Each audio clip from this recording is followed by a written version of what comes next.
यहाँ पे क्या पूछा गया है कि आइसोक्विनोलिन के साथ अगर हम बेयर्स रिएजेंट का रिएक्शन करवाए तो हमारे पास प्रोडक्ट क्या आएगा। बेयर्स रिएजेंट अगर आपको याद आ रहा है, आपने कहाँ पे सुना था, एक बेयर्स टेस्ट करके टेस्ट होता है।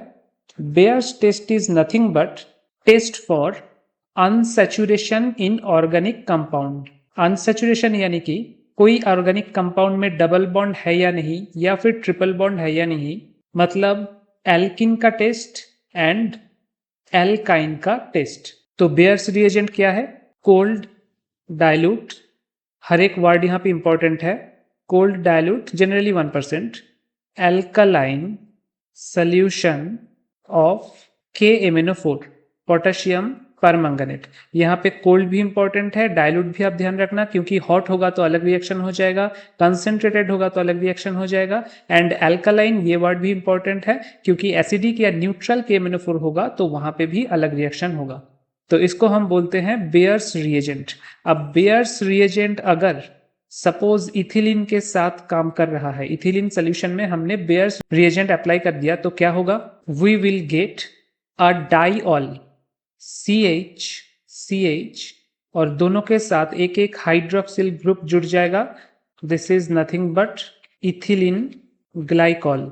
और इसको हम क्या बोल सकते हैं? अगर दो एडजेसेंट कार्बन में हाइड्रोक्सिल ग्रुप लगा हुआ है, then we can call it vicinal diol. Diol दो तरीके का होता है। अगर एक कार्बन के साथ दो OH ग्रुप जुड़ा हुआ है तो हम उसको बोलते हैं जेमिनल डाइऑल, और अगर एडजेसेंट कार्बन के साथ दो OH ग्रुप है तो हम उसको बोलते हैं vicinal diol.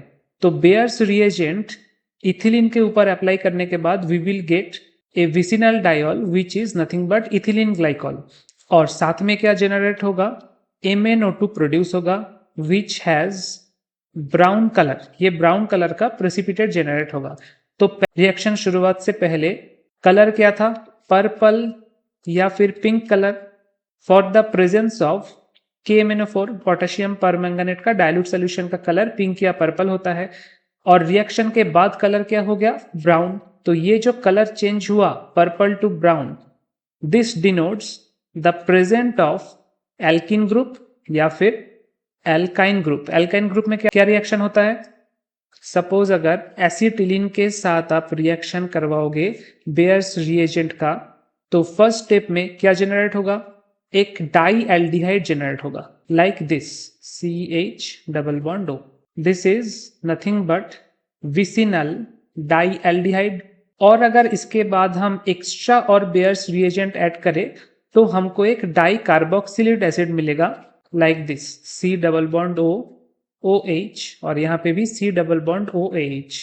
This is di carboxylic acid. और अगर आप इसको ऐसे लिखोगे तो ये हमारा जाना पहचाना सा फिगर आ जाएगा which is of nothing but oxalic acid.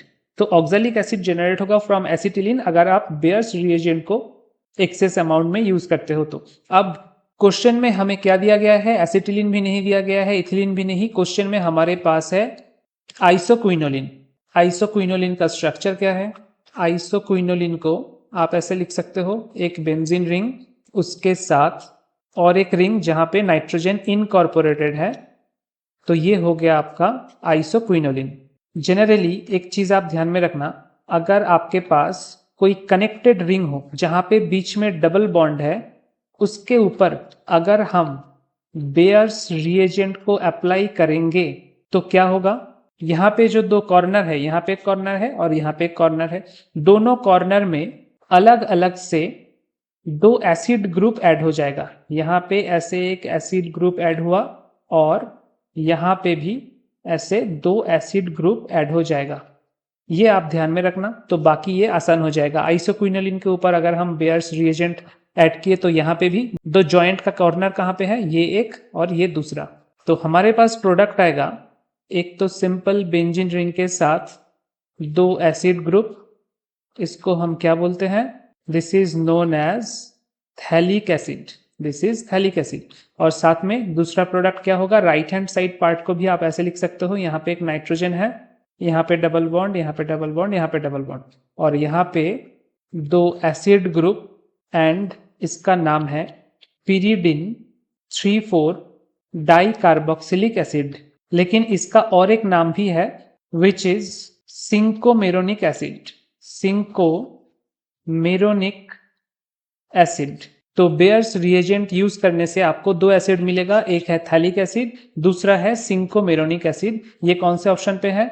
Option number D, यानी कि बोथ थैलिक एंड सिंकोमेरोनिक एसिड। अब यहाँ पे छोटा सा और एक इंफॉर्मेशन मैं दूंगा।